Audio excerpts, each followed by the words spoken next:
les gens de Nazareth ne croient pas en Jésus. Jésus quitte cet endroit et il va à Nazareth, la ville où il a grandi. Ses disciples l'accompagnent. Le jour du sabbat, il se met à enseigner dans la maison de prière. Il y a beaucoup de gens. En l'écoutant, ils sont très étonnés et ils disent « Qui lui a appris tout cela? Cette sagesse qu'il a reçue, qu'est-ce que c'est? Et ces miracles qu'il fait, comment les fait-il? Pourtant, c'est bien le charpentier, le fils de Marie, le frère de Jacques, de José, de Jude et de Simon, et ses sœurs vivent ici chez nous. » Cela empêche les gens de Nazareth de croire en Jésus. Alors Jésus leur dit « Un prophète est respecté partout, sauf dans sa ville, dans sa famille et dans sa maison. » Jésus ne peut faire aucun miracle à Nazareth. Pourtant, il guérit quelques malades en posant les mains sur leur tête. Et il s'étonne parce que les gens ne croient pas. Jésus envoie les 12 apôtres. Ensuite, Jésus va enseigner dans tous les villages qui sont autour de Nazareth. Il appelle les 12 apôtres et il se met à les envoyer deux par deux. Il leur donne pouvoir sur les mauvais esprits. Voici ce qu'il leur commande. Pour la route, ne prenez rien avec vous, sauf un bâton. Pas de pain, pas de sac, pas d'argent dans votre poche. Mettez des sandales, mais emportez un seul vêtement. Jésus leur dit encore. Quand on vous recevra dans une maison, restez-y jusqu'au moment où vous quitterez l'endroit. Quand les gens ne voudront pas vous accueillir quelque part, quand ils ne voudront pas vous écouter, partez en secouant la poussière de vos pieds. Ce geste veut dire que les disciples ne s'occupent plus des gens de cette ville. Ils ne veulent rien leur devoir, pas même la poussière qui est sous leurs pieds. De cette façon, vous leur montrerez qu'ils ont mal agi. Les disciples partent et ils demandent aux gens « Changez votre vie !» Ils chassent beaucoup d'esprits mauvais et ils guérissent beaucoup de malades en versant de l'huile sur eux. Hérode et Jésus. Le roi Hérode Antipas entend parler de Jésus parce qu'il est devenu célèbre. Les uns disent « C'est Jean-Baptiste qui s'est réveillé de la mort, voilà pourquoi il a le pouvoir de faire des miracles. » D'autres disent « C'est un prophète, comme un des prophètes d'autrefois. » Quand Hérode entend cela, il dit « C'est Jean-Baptiste, je lui ai fait couper la tête, mais il s'est réveillé de la mort. » La mort de Jean-Baptiste. Voici l'histoire de la mort de Jean-Baptiste. Hérode Antipas a pris pour femme Hérodiade, la femme de son frère Philippe. Jean dit à Hérode « Tu n'as pas le droit de prendre la femme de ton frère. » Alors Hérode lui-même commande d'arrêter Jean. Il le fait attacher et mettre en prison. Hérodiade déteste Jean et elle veut le faire mourir. Mais elle n'y arrive pas, parce que Hérode respecte Jean. Il sait que c'est un homme juste et saint et il le protège. Quand Hérode écoute Jean, il ne sait plus ce qu'il faut penser. Pourtant, il aime bien l'écouter. Mais un jour, Hérodiade trouve une bonne occasion pour faire mourir Jean. C'est l'anniversaire d'Hérode, et celui-ci donne un grand repas. Il invite les notables, les chefs de l'armée et les gens importants de Galilée. La fille d'Hérodiade entre dans la salle et se met à danser.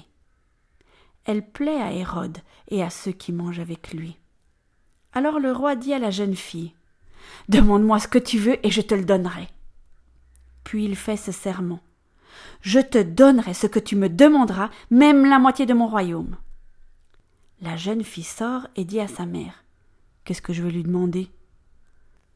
Sa mère lui répond « Demande la tête de Jean-Baptiste. » La jeune fille se dépêche de retourner auprès du roi et elle lui dit « Je veux que tu me donnes tout de suite, sur un plat, la tête de Jean-Baptiste. » Le roi devient tout triste, mais il n'ose pas repousser sa demande, parce qu'il a fait un serment devant les invités. Aussitôt, il donne cet ordre à un soldat. « Va et apporte-moi la tête de Jean. » Le soldat part et il va dans la prison pour couper la tête de Jean. Il apporte la tête sur un plat, il la donne à la jeune fille et la jeune fille la donne à sa mère. Quand les disciples de Jean apprennent cela, ils viennent prendre son corps et ils le mettent dans une tombe.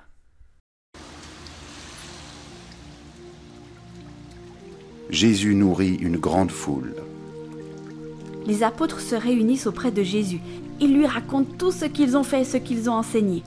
Jésus leur dit : « Venez avec moi dans un endroit isolé, loin de tout le monde, pour vous reposer un peu. » En effet, il y a beaucoup de gens qui vont et viennent, et les apôtres n'ont même pas le temps de manger. Ils partent dans une barque, seuls, pour aller dans un endroit isolé. Mais les gens les voient partir, et beaucoup les reconnaissent. Alors ils viennent en courant de toutes les villes, et ils arrivent avant Jésus et ses disciples.